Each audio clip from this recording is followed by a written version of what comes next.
할렐루야. 사랑하는 대강의 가족 여러분, 오늘 하루도 하나님의 말씀과 동행하는 삶이 되길 소망합니다. 오늘 함께 나눌 하나님의 말씀은 다니엘 7장 6절에서 8절 말씀입니다. 그 후에 내가 또 본즉 다른 짐승 곧 표범과 같은 것이 있는데 그 등에는 새의 날개 넷이 있고 그 짐승에게 또 머리 넷이 있으며 권세를 받았더라. 내가 밤 한상 가운데에 그 다음에 본 넷째 짐승은 무섭고 놀라우며 또 매우 강하며 또 새로 된 큰 이가 있어서 먹고 부서뜨리고 그 나머지를 발로 밟았으며 이 짐승은 전에 모든 짐승과 다르고 또 10뿔이 있더라. 내가 그 뿔을 유심히 보는 중에 다른 작은 뿔이 그 사이에서 나더니 첫 번째 뿔 중에 셋이 그 앞에서 뿌리까지 뽑혔으며 이 작은 뿔에는 사람의 눈 같은 눈들이 있고 또 입이 있어 큰 말을 하였더라. 아멘. 오늘 본문은 이 다니엘이 본 묵시 가운데 네 번째 짐승의 모습이 기록되어 있습니다. 세 번째 짐승은 표범과 같은 것이었다고 했습니다. 6절에 그 후에 내가 또 본즉 다른 짐승 곧 표범과 같은 것이 있는데 라고 있습니다. 이 세 번째 짐승 표범은 바사제국에 이어 세계적인 대제국으로 등장한 알렉산더의 헬라 제국을 가리킵니다. 이 표범은 사자와 같은 위험도 없고 곰처럼 강하지도 않습니다.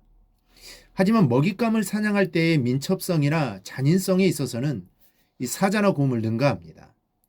실제로 알렉산더 헬라 제국은 BC 336년부터 BC 323년까지 불과 13년 만에 세계적인 제국을 이룩하는 놀랍도록 신속한 정복력을 보였습니다. 인류 역사에 알렉산더가 등장하여 헬라 제국이 형성된 것은 이미 다니엘 선지자가 예언한 것임을 아시기 바랍니다.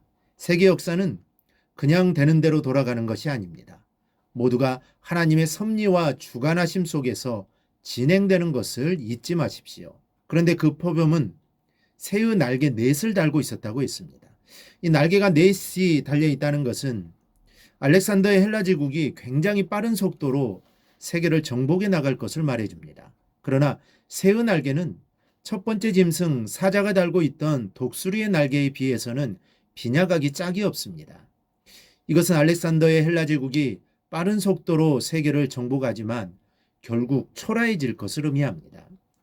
사실 알렉산더 대왕은 33세의 나이로 풍토병에 의해 죽음을 맞이했습니다.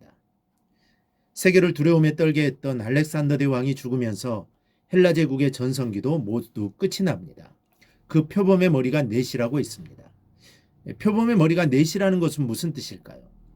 이것은 알렉산더가 죽은 후에 헬라 제국이 넷으로 분열될 것을 뜻합니다. 알렉산더가 다스리던 헬라 제국은 이집트, 시리아, 마게도니아, 비두니아 네 나라로 분열했습니다. 세계를 지배했던 알렉산더가 죽었을 때 관 밖으로 두 개의 구멍을 뚫어서 두 팔을 내보이게 했습니다. 관이 운구될 때마다 알렉산더의 두 손은 덜커덩 움직였습니다. 세계를 정복했던 그였지만 그의 손에는 아무것도 들려져 있지 않았습니다. 여기서 나온 말이 공술의 공수거입니다. 아무리 위대한 사람도 빈손으로 왔다가 빈손으로 가는 인생을 말합니다. 인생은 공술의 공수거입니다. 세계를 정복했던 알렉산더 대왕도 빈손으로 갈 수밖에 없는 것이 인생입니다. 인생은 들고 가는 것이 아니라 남기고 가는 것입니다. 욕심부려 손에 쥐려고 하지 말고 베풀며 사랑을 남기고 하는 인생을 사실 수 있기를 바랍니다. 네 번째로 바다에서 올라오는 짐승을 보았다고 다니엘은 말합니다. 그런데 다니엘이 본 네 번째 짐승은 괴물에 가까운 존재였습니다. 7절에 보면 내가 밤 한상 가운데 그 다음에 본 넷째 짐승은 무섭고 놀라우며 또 매우 강하며 라고 있습니다. 다니엘이 네 번째로 본 짐승은 이 사자나 곰 같은 동물로 비유할 수 없는 존재였습니다. 즉 지상에서는 찾아볼 수 없는 난생 처음 보는 동물이었습니다. 그러다 보니 다만 무섭고 놀라우며 매우 강하다고만 기록하고 있는 것입니다. 그 짐승의 잔인성이나 맹렬한 성격을 가히 동물에 비유할 수가 없었던 것입니다. 쉽게 생각해서 괴물에 가까운 모습이라고 생각하시면 되겠습니다. 그러면 그 포악성이 괴물에 가까운 동물은 무엇을 상징하는 것일까요? 그것은 바로 로마 제국을 말합니다. 세계 4대 제국은 바벨론 제국에 이어 바사 제국에 이어 헬라 제국 그리고 로마 제국이 탄생했습니다. 다니엘 선지자가 로마 제국을 상징하는 동물을 가리켜 무섭고 놀라우며 매우 강하다라고 표현한 것으로 보아 로마 제국이 전무후무한 힘과 포악성을 지니고 있었음을 알 수 있습니다. 먼저는 철로 된 이빨을 가지고 있었다고 했습니다. 7절 중반절을 보면 또 새로 된 큰 이가 있어서 먹고 부서뜨리고 그 나머지를 발로 밟았으며 로마 제국은 새로 된 큰 이빨로 물어뜯고 부서뜨리고 나머지는 발로 짓밟을 것이라는 예언입니다.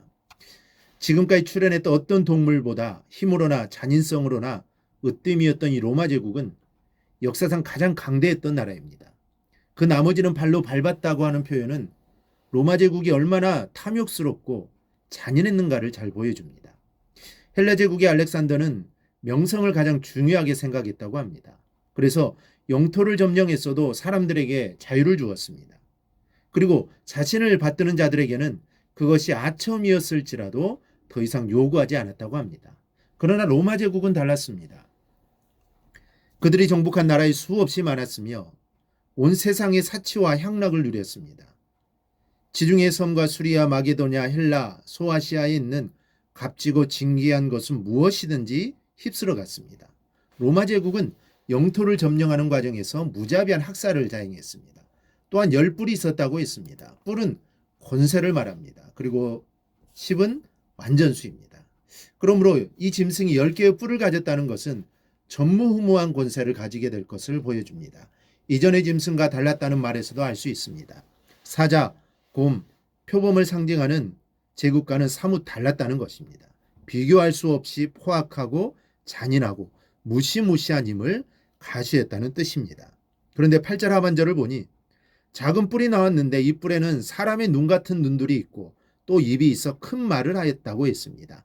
여기서 큰 말은 아주 거만하고 교만한 말로 하나님을 대적하는 적그리스도가 등장할 것을 예시해주고 있는 것입니다. 여러분, 다니엘이 본 네 짐승을 보시면서 인류의 역사가 우연히 이루어진 것이 아니라 하나님의 손에서 이루어져 왔다는 것을 느끼셨습니까? 바벨론도 헬라 제국도 로마 제국도 하나님의 섭리 안에서 흥했다가 하나님의 섭리 안에서 망해갔다는 것을 깨닫고 여러분의 인생을 주님의 손에 더욱 의탁하며 사실 수 있기를 바랍니다. 모든 것을 하나님이 주관하고 계십니다. 그 하나님만 온전히 섬기는 삶을 꼭 살아가기를 주님의 이름으로 축원합니다. 오늘 묵상한 말씀을 굳게 잡고 삶으로 실천하며 살아내는 대강의 모든 성도들이 되기를 축복합니다.